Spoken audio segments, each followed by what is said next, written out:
Hi, and welcome to a short video tutorial for district officials, in particular curriculum officials, on how to make use of the DDD Learner Intervention Planning Report.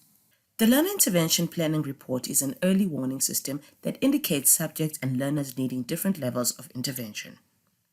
As you will see in the video, the report will allow you to identify whether it is your subject that is contributing to the learners being at risk in a given school.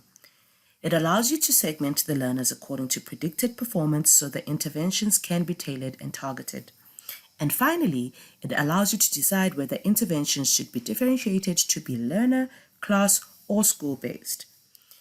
Given the disruptions that the coronavirus has brought to the 2020 academic year, using the report to help us focus interventions across the schools and learners is more important than ever. For this video, we will assume the role of an FETE mathematics subject advisor that wants to support grade 12s as they near the final exams. Please note the analysis process can and should be used for other grades. Let us now download and run through an anonymized school learner intervention planning report. From the district landing page, navigate to the school that you want to view. Once there, check the dashboard is displaying the data for the term you want to analyze. For this example, we will look at Term 1 2020. Click on the Reports tab. In the Learner Achievement section of the reports, you will see the Learner Intervention Planning Report. Click on the report's name to download it. A pop-up box will appear. In the menu bar, we will select grade 12, then click Apply. Once the report is downloaded, a pop-up will appear either at the bottom left of your screen. It could also appear in the middle of your screen. Select the option that allows you to open it. The Learner Intervention Report will then open. Before you can work on the Excel, you first need to click the Enable Editing at the top of the Excel sheet. This DDD report has 3 sheets. These are the Summary, Subject Details, and Learner Details sheets. We will run through each of these, explaining the information displayed and what you should focus on. In the summary sheet, the first table summarizes the subject details sheet.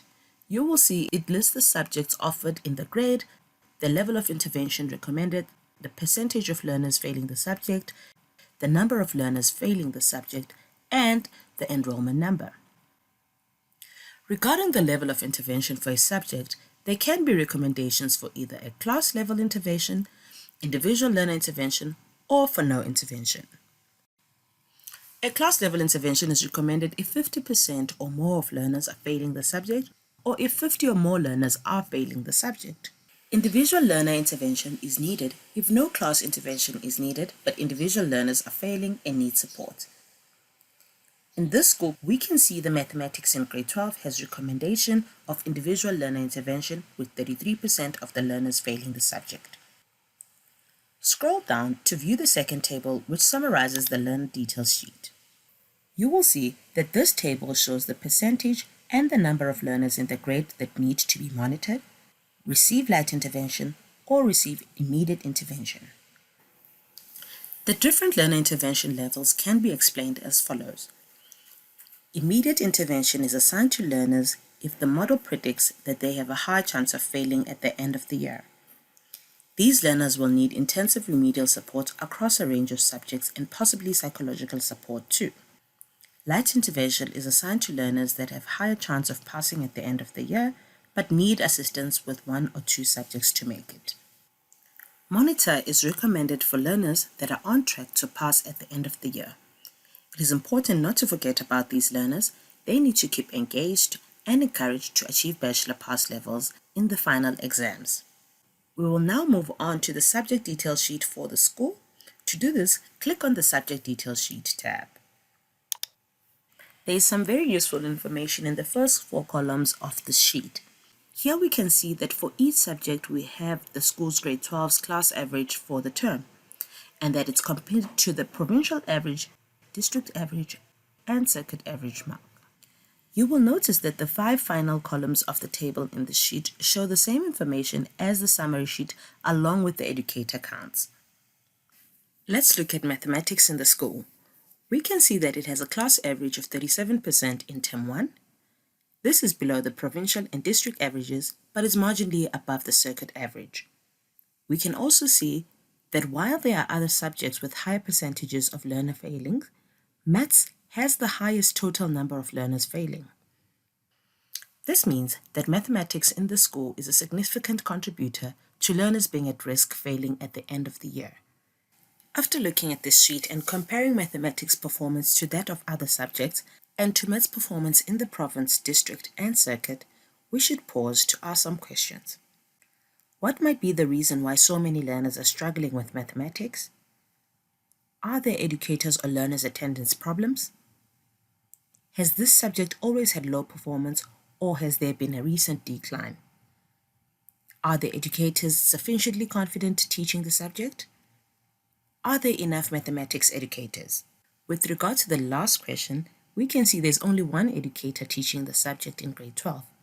This educator may also be teaching other subjects and have too high a workload. While this report is called the Learner Interventions Report, it could be the case that the educator also needs support if so many learners are failing the subject. Let's now move on to the learner details sheet so we can identify which grade 12s need to be supported with maths in order to pass at the end of the year.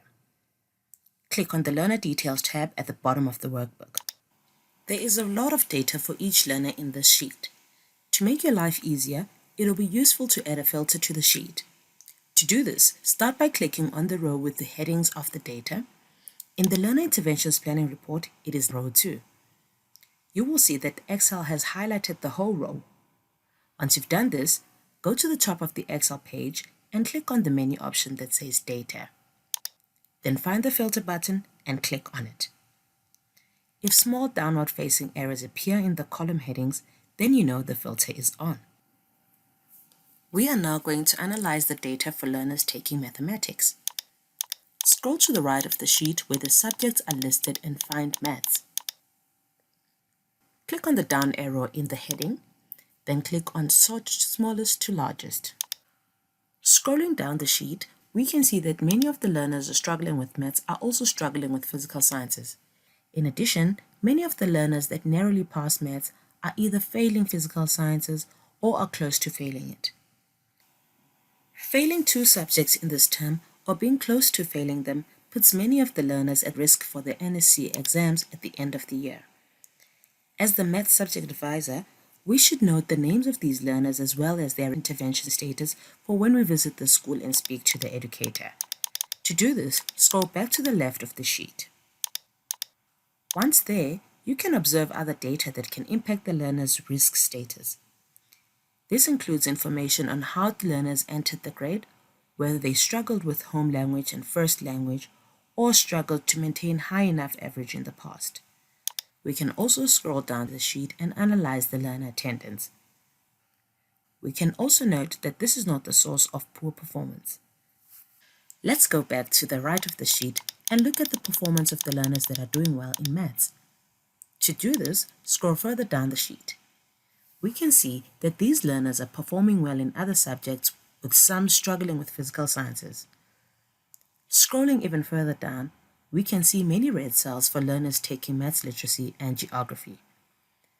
From the summary sheet of this report, we should recall that geography had a recommendation of a class-level intervention as over 68% of the learners were failing this subject. In this school's case, it's not just mathematics that cause learners to be at risk, but also physical science, maths literacy, and geography. It would be necessary that we show the report to the subject advisors of these subjects and possibly the relevant HODs when visiting the school. These discussions would be key for development of learners' individual support plans to ready them for final exams. We hope that you found this video informative and that you'll feel more confident with how to use the Learner Intervention Planning Report.